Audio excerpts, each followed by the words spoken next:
The National Weather Service in Raleigh has issued a severe thunderstorm warning for eastern Harnett County, north central Cumberland County. The National Weather Service in Raleigh has issued a severe thunderstorm warning for eastern central Cumberland County.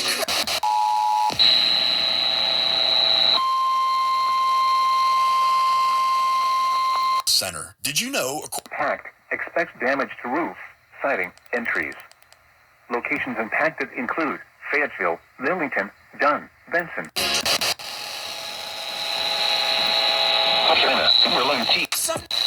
Impact expects damage to roofs, siding, and trees.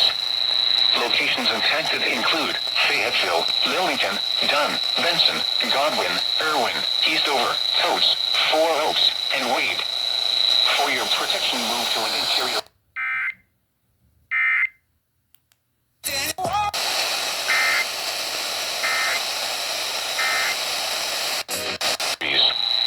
Locations impacted include Fayetteville, Lillington, Dunn, Benson, Godwin, Irwin, Eastover, Coates, Four Oaks, and Wade. For your protection, move to an interior room on the lowest floor of a building.